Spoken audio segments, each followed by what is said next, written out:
سوالات تھے. پہلا سوال تو جو ہے وہ یہ تھا کہ میں نے آپ کی کافی ویڈیوز دیکھی ہیں, تو ہمارے جو مطلب علماء کرام ہیں وہ ہمیں کہتے ہیں کہ آپ ان متاجرات مطلب صحابہ میں نہ پڑھیں.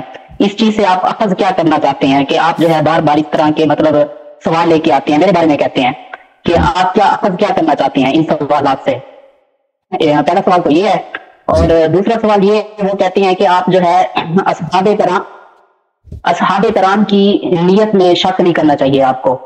ہو سکتا ہے کہ ان سے اجتہادی خطا ہوئی ہو, جیسے جو ہے حضرت ابوبکر صدیق رضی اللہ تعالیٰ عنہ, حضرت عمر فاروق, حضرت عثمان غنی, جو ہے آپ ان پہ جو ہے نا ان پہ شک نہیں کر سکتے ان کی نیت پہ. اور جو ہے ایک میں آپ کی ویڈیو دیکھا تھا سر, تو اس میں جو ہے آپ نے کہا ہے کہ جو مطلب آپ کا ایمان ہے وہ مطلب جو صحابہ کرام مطلب حضرت عمر فاروق, حضرت صدیق اکبر اور حضرت عائشہ کا جو مطلب قرآن پہ ایمان ہے ہمارا بھی وہی ہے. تو جاوید بھائی ایک ایک کر کے جواب دیتا نا ایک بعض سوالوں کا دوسرے سے ربط نہیں. میں جو پہلے سوال آپ نے کیا تھا نا پھر قرآن کے متعلق آتے ہیں, اس کا میں جواب دے دوں, ٹھیک ہے نا. تو صحابہ کے متعلق ہم ان کے عیوب بیان کرتے ہیں, اس کا وجہ کیا ہے؟ دیکھیں میرے عزیز میرے بھائی, اس میں تو شک نہیں ہے کہ اللہ تعالیٰ نے حضرت رسالت پناہ صلی اللہ علیہ وسلم سے افضل کوئی انسان خلق نہیں کیا, صحیح ہے؟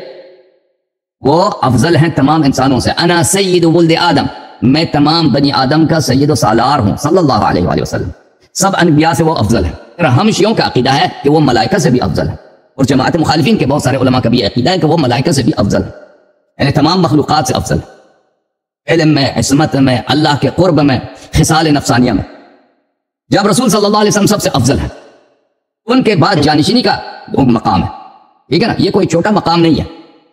جو سیٹ رسول صلی اللہ علیہ وسلم کی خلافت یعنی جانشینی, یعنی ان کی سیٹ پر بیٹھ کر جو فرائض وہ انجام دیتے تھے, ارشاد کا, ہدایت کا, امامت کا, امر النہی کا, وہی اس کے بعد ان کا خلیفہ ان کا جانشین ادا کرے گا, ٹھیک ہے نا. اب یہاں اس مسئلے پہ اختلاف ہے مسلمانوں میں, ان کے بعد ان کا جانشین کون ہے, صحیح ہے. تو ہم اصحاب کے بلکہ بالخصوص خلفاء کے عیوب کیوں بیان کرتے ہیں؟ اس لیے بیان کرتے ہیں کہ مقام اتنا عظیم ہے کہ یہ ہر آدمی اس کا مستحق نہیں ہے. رسول صلی اللہ علیہ وسلم کی جانشینی کا خود اس سے بڑا اسلام میں اس سے بڑا مقام ہے ہی نہیں. رسالت پناہ صلی اللہ علیہ وسلم کے بعد ان کی جانشینی کا کوئی اس کے بعد اس سے بڑا مقام ہے ہی نہیں. یہ سب سے افضل ہے, سب سے اشرف ہے, کیونکہ آپ کس کے سیٹ پہ بیٹھتے ہیں؟ سید کائنات صلی اللہ علیہ وسلم, ختم رسول سید المرسلین صلی اللہ علیہ وسلم کی سیٹ پہ بیٹھتے ہیں. اچھا, اس سیٹ پہ بیٹھنے کی اگر ہم ثابت کرتے ہیں کہ جن لوگوں کو مسلمان نے سیاست کے بنا پر خلیفہ بنایا ہے, وہ ایسے لوگ تھے کہ علم کے لحاظ سے, تقوی کے لحاظ سے, خوف الہی کے لحاظ سے, ہر لحاظ سے بہت ہی ایک عام مسلمان سے بھی پوائنٹر تھے. تو اس کا فائدہ کیا ہے؟ اس کا نقطہ کیا؟ اس کا نقطہ یہ ہے کہ ان کی امامت خلافت باطل ہے, غصب ہے, نہیں ہو سکتا. ایک ایسا شخص تو بھائی اس سے ایسے کام صادر ہوئے ہیں جو سب مسلمین کا اجماع ہے یہ فسق ہے, یا سب مسلمین کا اجماع ہے کہ یہ کام کفر ہے, اور یہ نہیں کئی ایسے کام ثابت ہوئے, تو لازمی بات ہے وہ اہلیت نہیں رکھتا. جیسے اگر میں ڈاکٹر نہیں ہوں, میں کراچی کے سب سے بڑے ہاسپٹل میں نیورو سرجن نہیں بن سکتا نیورو سرجن. اگر مجھے انگلش نہیں آتی تو میں پاکستان کے سب سے بڑے یونیورسٹی میں وہاں پہ انگلش ڈپارٹمنٹ کا ڈین میں نہیں بن سکتا, اہلیت ہی نہیں ہے. دین چلا گیا, آپ مجھے لے کے آؤ, مجھے پنجابی کے علاوہ کوئی زبان آتی نہیں ہے.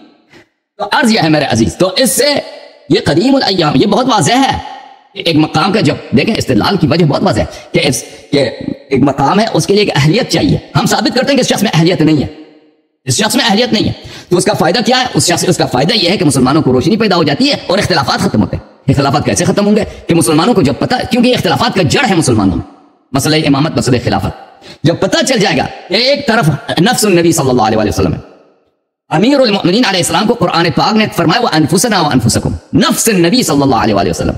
مصنف ابن ابی شیبہ دوسری کتابوں میں صحیح سند کے ساتھ مروی ہے رسالت پناہ صلی اللہ علیہ وسلم سے کہ رسول اللہ صلی اللہ علیہ وسلم نے فرمایا علی علیہ السلام کا نفسی, علی علیہ السلام میرے نفس جیسے, مجھ جیسے ہیں. اچھا, ایک وہ ہے انت منی بمنزلت ہارون من موسیٰ, یہ بھی ہارون بالکل موسیٰ کی طرح تھے.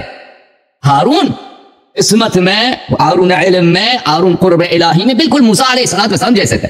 تو ایک وہ ہے جو شیعوں کا عقیدہ ہے کہ نبی صلی اللہ علیہ وسلم کے بعد انہی جیسا معصوم, انہی جیسا پاک, انہی جیسا متقی, انہی جیسا اللہ کا پیارا ہی خلیفہ ہے. دوسری طرف ایسے کینڈیڈیٹس کو لایا جاتا ہے کہ ان سے ایسے اعمال سرزد ہوتے ہیں کہ عام مسلمان سے کبھی سرزد نہیں ہوگا, ٹھیک ہے نا. یہ اس کا فائدہ یہ ہے. اور پھر ان کا یہ کہنا کہ آپ صحابہ پہ شک نہیں کر سکتے. وہی جب ابھی کل میری تقریر کو سن لیں, کل والی میری تقریر میں نے 1.5 یا 1 گھنٹے یا 1.25 گھنٹے پتہ نہیں مجھے یاد نہیں ہے، میں نے تقریر کیا تھا احد سے فرار ہونے میں. اللہ تعالیٰ نے احد سے فرار ہونے والوں کو کیا کیا کہا ہے؟ کیا کہا ہے؟ منافق بولا ہے. اللہ تعالیٰ نے ان کو کافر بولا ہے، ظالم بولا میں ان سے محبت نہیں کرتا. اب جب قرآن نے صحابہ کے متعلق اور خلفاء، ان میں خلفاء بھی شامل تھے فرار ہونے والوں میں، یہ کہہ دیا، تو یہ کہنا کہ پھر آپ صحابہ یا خلفاء میں شک نہیں کر سکتے، یہ نہ کوئی حدیث ہے نہ کوئی قرآن کی آیت ہے، بلکہ مسلمات دین، مسلمات قرآن کے خلاف ہے کہ اب اللہ نے جب تصریح کر دی کہ یہ لوگ اچھے لوگ نہیں ہیں، ان سے میں محبت نہیں کرتا، انہوں نے میرے نبی صلی اللہ علیہ وسلم کو کفار کے احاطے میں چھوڑ کر تشریف لے گئے تھے، تشریف کفار کی طرف کر کے بھاگ گئے تھے. تو یہ جب اللہ نے کہہ دیا میں تو مسلمان ہوں، میں تو آپ بھی مسلمان ہیں، سب مسلمان ہیں، ہمارا فریضہ ہے کہ اللہ کی بات کی تصدیق کریں. جو اللہ کی بات کی تصدیق نہیں کرتا وہ تو ہے ہی مسلمان ہی نہیں. جی سر، مزید بولیں.